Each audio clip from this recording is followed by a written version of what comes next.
بسم اللہ الرحمن الرحیم۔ السلام علیکم۔ امید کرتی ہوں آپ سب خیریت سے ہوں گے۔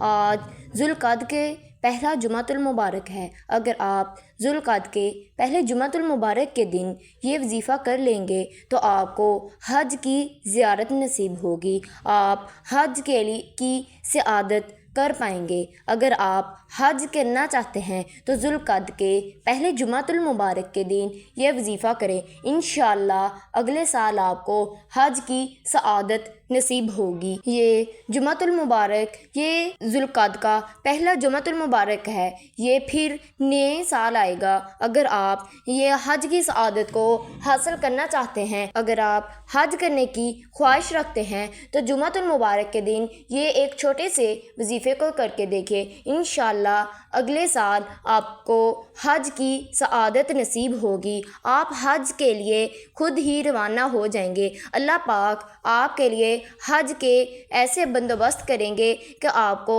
معلوم ہی نہیں ہوگا کہ یہ کیسے ہو گیا۔ اگر آپ حج کی سعادت رکھتے ہیں تو اس وظیفے کو ذوالقعدہ کے پہلے جمعۃ المبارک کے دن کریں۔ جو میری بہنیں بہت ہی زیادہ پریشان ہیں، بہت ہی مشکلات کا سامنا کیا ہوا ہے، وہ قرض سے نجات حاصل نہیں ہوتی، کاروباری مسائل ہیں، رشتہ نہ ہونے کی وجہ سے وہ بہت زیادہ پریشان ہیں، تو جمعۃ المبارک کے دن، ذوالقعدہ کے پہلے جمعہ کے دن یہ اس عمل کو کریں، انشاءاللہ اللہ پاک آپ کی تمام تکلیفوں، تمام پریشانیوں کو دور کر دے گا، آپ کے لیے آسانیاں پیدا کر دے گا۔ یہ جمعہ ذوالقعدہ کا پہلا جمعہ ہے۔ اگر آپ اپنی تمام خواہشات کو، تمام حاجات کو پورا کروانا چاہتے ہیں تو ذوالقعدہ کے پہلے جمعۃ المبارک کے دن اس وظیفے کو کریں۔ اگر آپ حج کی سعادت حاصل کرنا چاہتے ہیں تو اس وظیفے کو جمعۃ المبارک کے پہلے دن کریں، انشاءاللہ آپ کی تمام حاجات،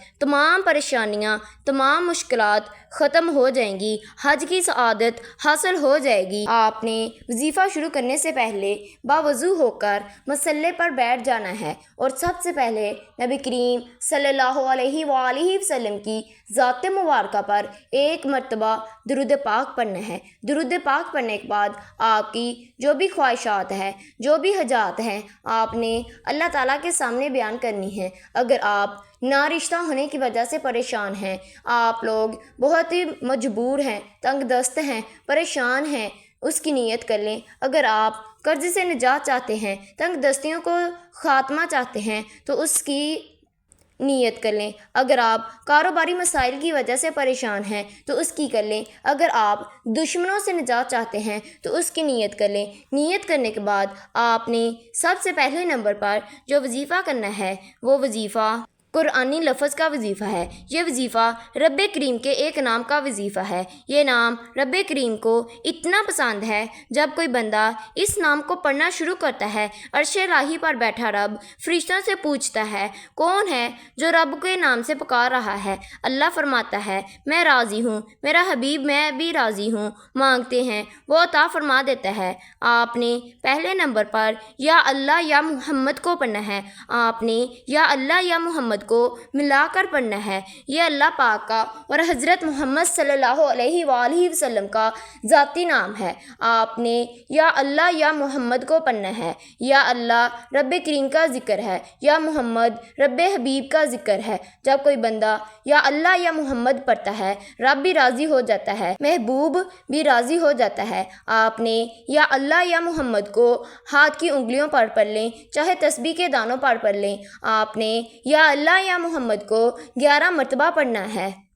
اگر آپ یا اللہ یا محمد پڑھتے دوران رب کریم سے جو بھی مانگیں گے، اللہ پاک آپ کی تمام دعاؤں کو، تمام حاجات کو پورا کر دے گا۔ آپ نے یہ جمعۃ المبارک کے دن، ذوالقعدہ کے پہلے جمعے کے دن، آپ نے یا اللہ یا محمد کو 11 مرتبہ پڑھنا ہے۔ یا اللہ یا محمد پڑھنے والا کبھی کسی کا محتاج نہیں رہتا۔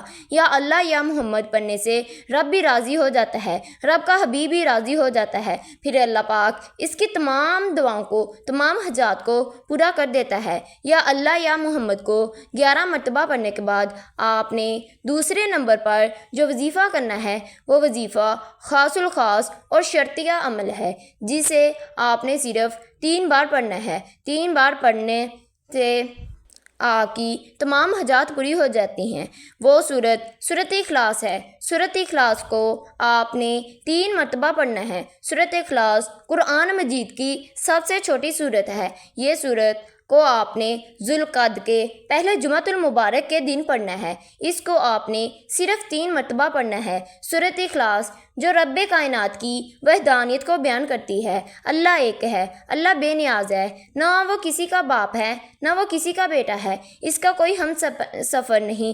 جب ذوالقعدہ کے پہلے جمعۃ المبارک کے دن 3 بار سورۃ اخلاص کو پڑھا جاتا ہے تو اللہ پاک آپ کی تمام حاجات کو، تمام پریشانیوں کو دور کر دیتا ہے اور حاجات کو قبول فرما لیتا ہے۔ سورۃ اخلاص کو 3 بار پڑھنے سے پورے قرآن مجید کا ثواب ملتا ہے۔ سورۃ اخلاص کو 1 بار پڑھنے سے 10 پاروں کا ثواب ملتا ہے۔ تو سوچیں، آپ نے سورۃ اخلاص کو 3 مرتبہ پڑھنا ہے۔ اگر آپ تنگ دست ہیں، اپنے پریشانیوں سے نجات چاہتے ہیں تو ذوالقعدہ کے پہلے جمعۃ المبارک کے دن سورۃ اخلاص کا یہ وظیفہ کر کے دیکھیے۔ انشاءاللہ اللہ پاک آپ کی تمام حاجات کو، تمام پریشانیوں کو قبول فرما لیتا ہے۔ جب کوئی بندہ سورۃ اخلاص کو پڑھتا ہے تو اللہ تعالیٰ فرشتوں سے حکم دیتا ہے، یہ کون سا بندہ ہے جو رب کو راضی کر رہا ہے، یہ کون سا بندہ ہے جو رب کی برائی بیان کر رہا ہے، یہ کون سا بندہ ہے جو اپنی خواہشات کو پورا کروانا چاہتا ہے۔ تو اللہ پاک فرشتوں سے حکم دیتے ہیں، جاؤ اس بندے کی تمام حاجات کو پورا کر دو، تمام خواہشات کو پورا کر دو۔ سورۃ اخلاص رب کائنات کی وحدانیت کو بیان کرتی ہے۔ آپ نے سورۃ اخلاص کو 3 مرتبہ پڑھنے کے بعد آخر پر جو وظیفہ کرنا ہے وہ وظیفہ قرآن مجید کی ایک آیت ہے۔ وہ آیت لا حول ولا قوت الا باللہ ہے۔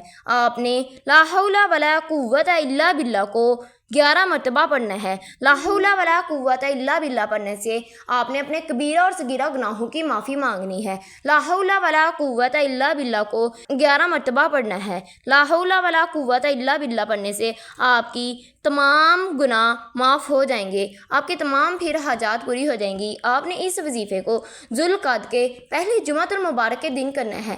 آپ کو حج کی سعادت نصیب ہو جائے گی انشاءاللہ۔ اگر آپ میرے چینل پر نئے ہیں تو میرے چینل کو سبسکرائب کر دیں۔ اللہ حافظ۔